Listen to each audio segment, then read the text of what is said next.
यदर्धूयरिहद्युमद्विभाति कृत्तुमज्जनेफुं झदीदयच्छवसरदप्रजाततदश्मासु द्रविणं देहि चितरं माम्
May I be free of rejection, so judging others can be dross. May I be full of reflection, so blaming others can be dross.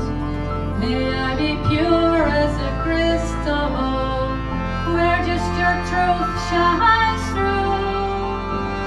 May I be made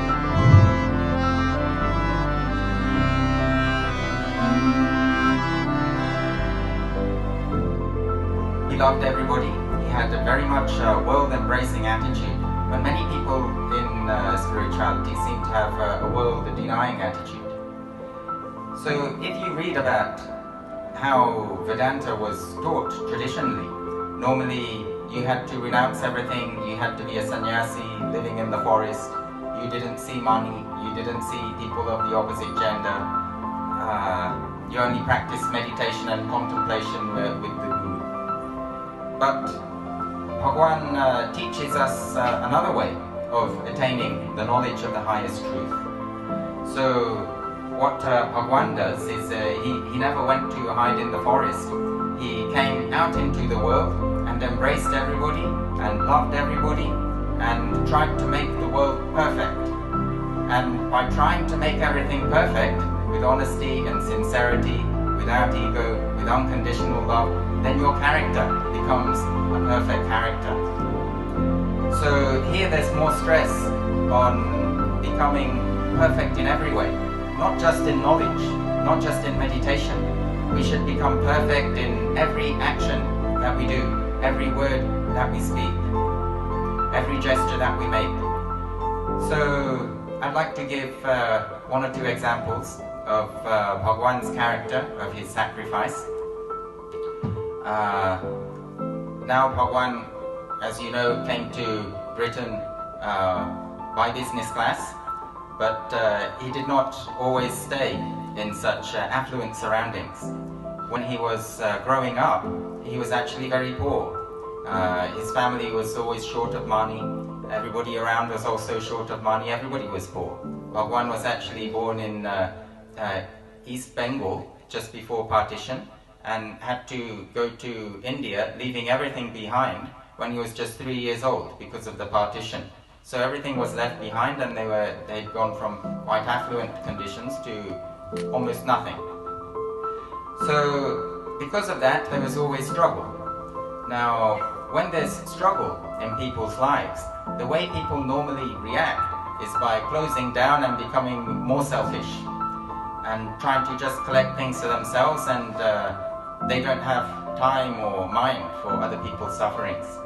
But in Bhagavan's case, it had the opposite effect. He understood suffering, and he understood other people's suffering. He started doing everything for other suffering people, not just his family, but everybody's family. So people sometimes have the wrong impression that spirituality means you run away from your family and don't care about anybody, and which is not the case. Bhagavan loved his family more. So in those days, Bhagavan's mother used to make fuel cakes out of the dung of cows. To make this possible, Bhagavan and his brother, now called Swami Nityananda, went in the street running after the cows to collect the cow dung. And then they helped their mother to make these fuel cakes. Now, in this country, it's unimaginable that anybody could do a work like that.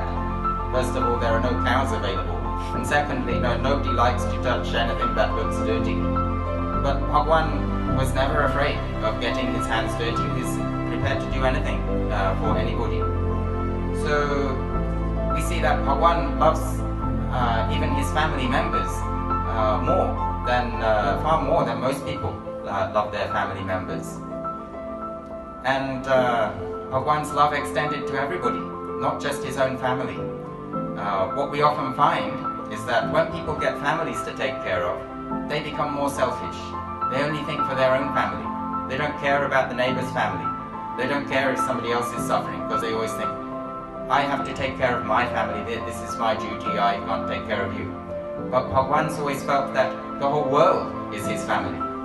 And in the Upanishads it said, Vasudhaiva Kutumbakam. That means the whole world is your family. So if you become properly established in realization, that means you should feel oneness with everybody, and it should look like everybody is your family.